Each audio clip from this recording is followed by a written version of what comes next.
So we are going to have a chemistry lesson today, folks, but probably not the kind of chemistry lesson you're thinking about. I'm going to be talking about the chemistry of color as a scientific and a spiritual truth. So I had my heart broken. It was pretty terrible. I was devastated. I was frozen. I was 27 and I thought he was the one. And I'm not the only person to have had their heart broken. I'm sure everyone in here understands all of those emotions. But what you need to know about me is that I'm an artist.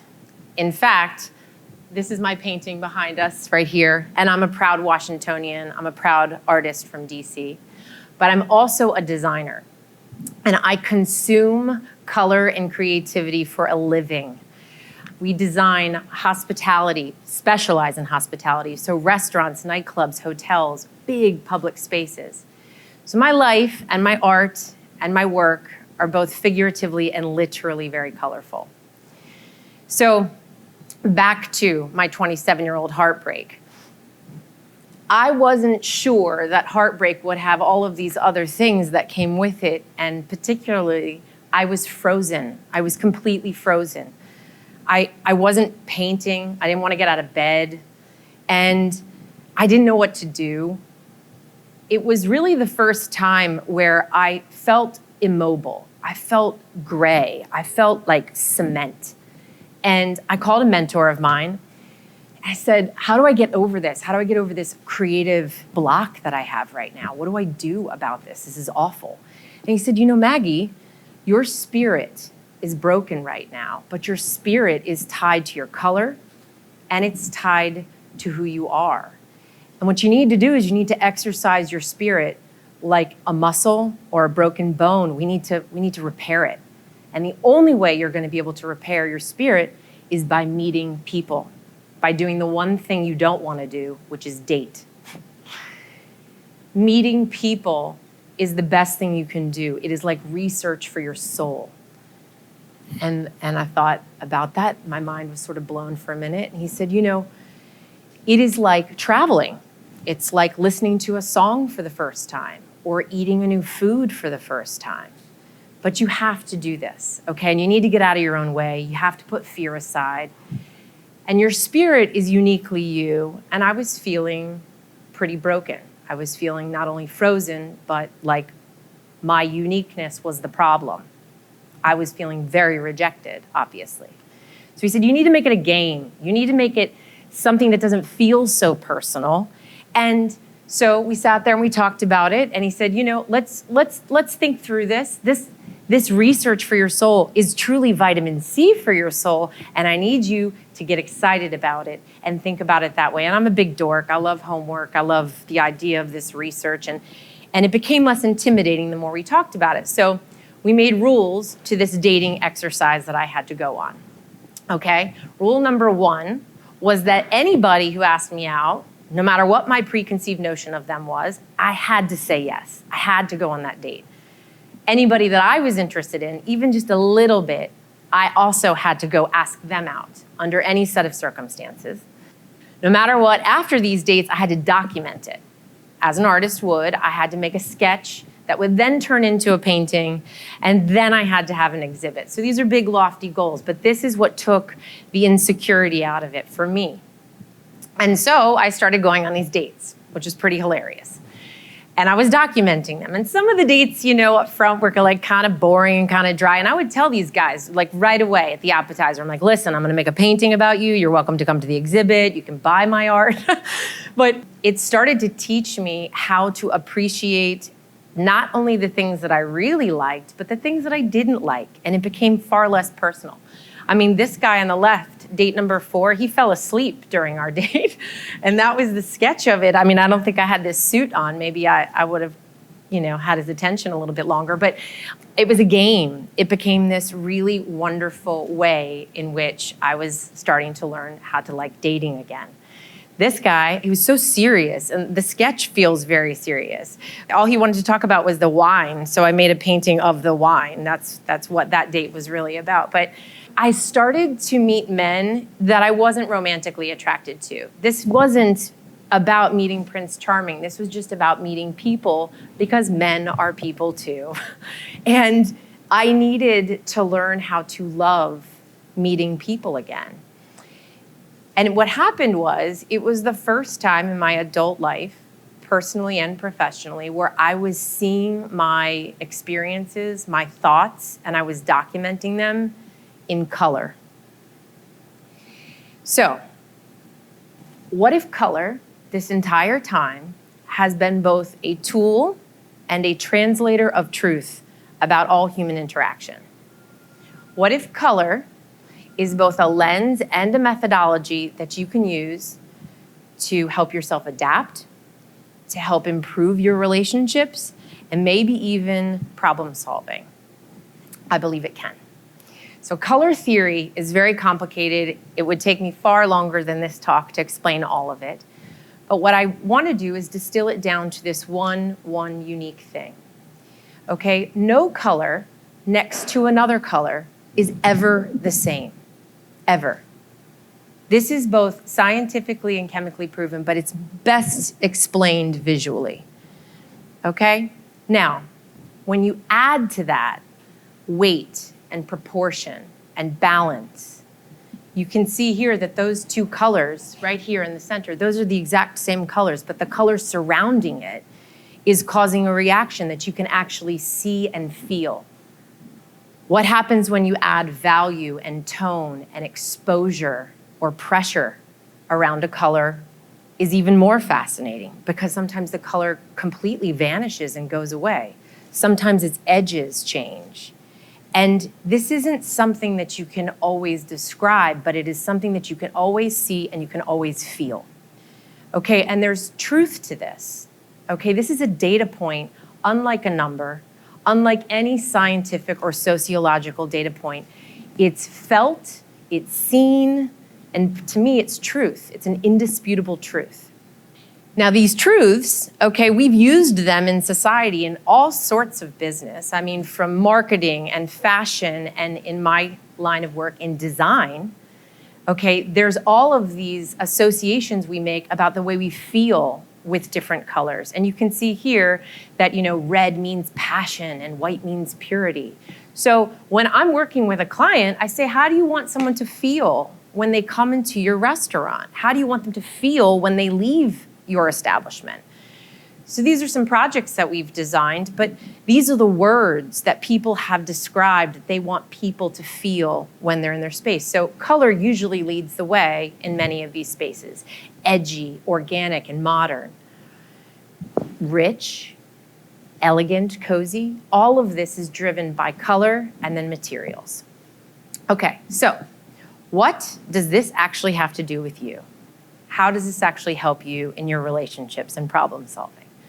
So I want everybody to just do me a favor and just come with me down this path and close your eyes for a minute. And I want you to imagine that you, each of you, are made up of color. And each color in your palette represents something completely and totally beautiful and unique about you. Okay? The most amazing thing about this is that by design, you are different. You are completely and totally original by design.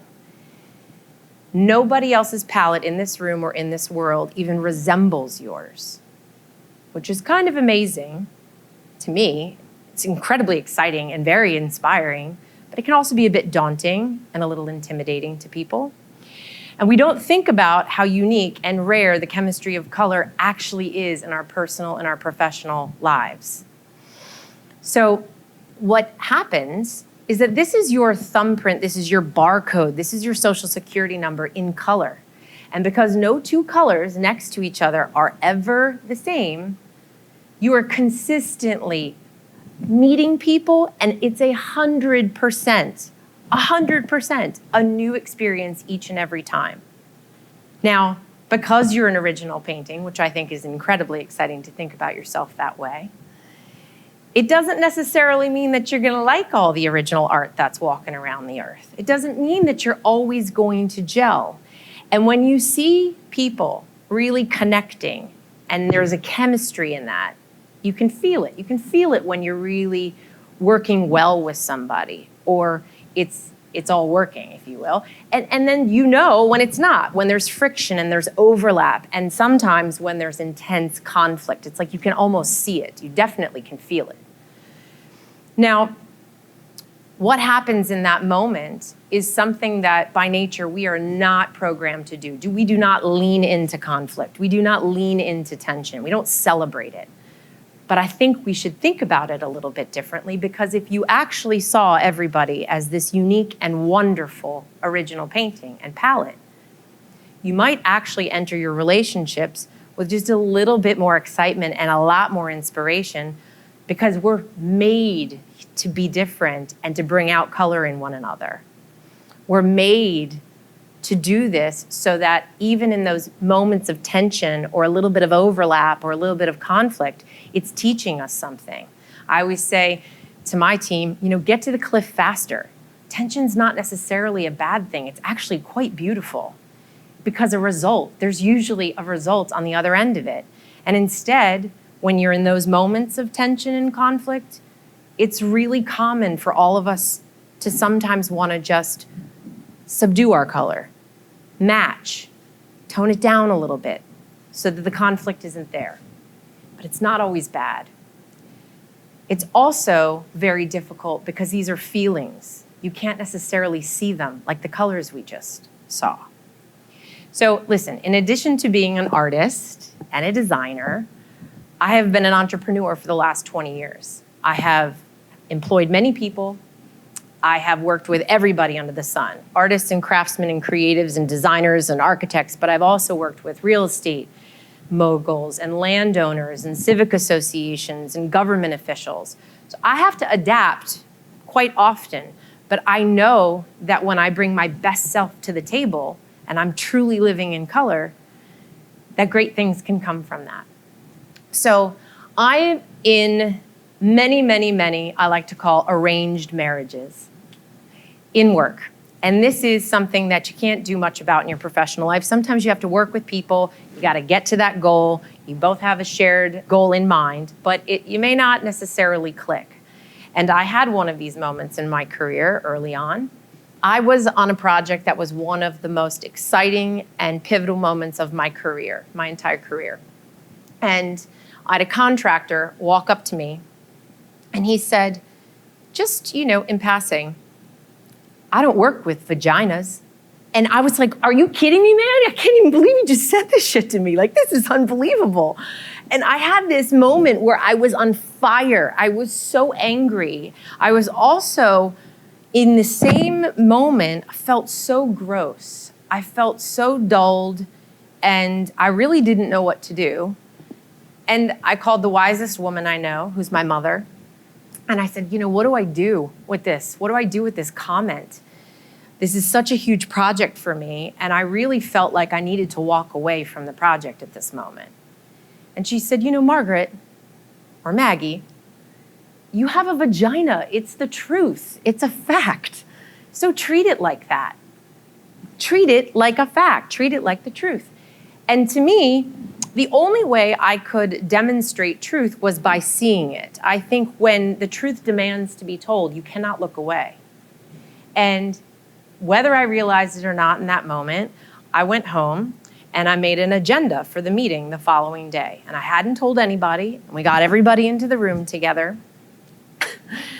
And we sat down, and agenda item number 1 was the drywall. And agenda item number 2 was my vagina. And agenda item number 3 was millwork and other punch list items that we had to get through. But these guys were so pissed off. They were so angry. Oh my God. They were like, how could you put this down? And I was like, it's the truth. And it was in color too, by the way.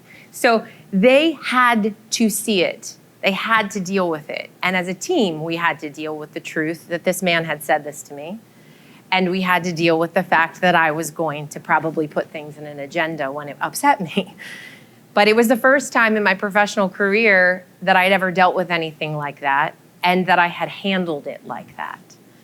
I think what happens often is that when we are in moments of intense conflict or tension, when things aren't feeling right, we don't necessarily come to the table and want to show everyone our discomfort, but the chemistry of color becomes this tool by which we can actually lead ourselves through conflict.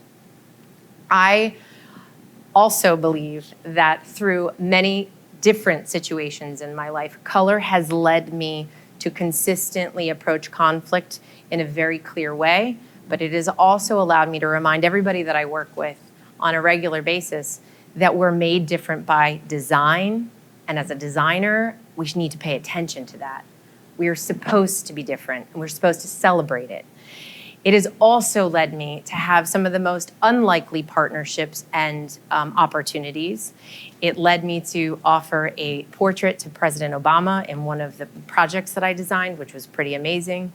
I've been able to design spaces and places that really provoke people's imagination and really cater to how special being unique actually is.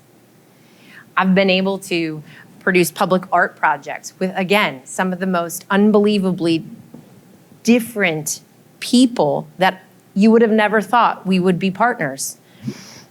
It has allowed me to do public art where I did a 50-foot by 50-foot mural of a bunch of vaginas on Pennsylvania Avenue. This one is called The Women Who Will, and I'm very proud of this mural. It has allowed me to be fearless in my own color and allow me to understand that the chemistry of color is in fact a truth about all of us, and I really believe that color is the answer.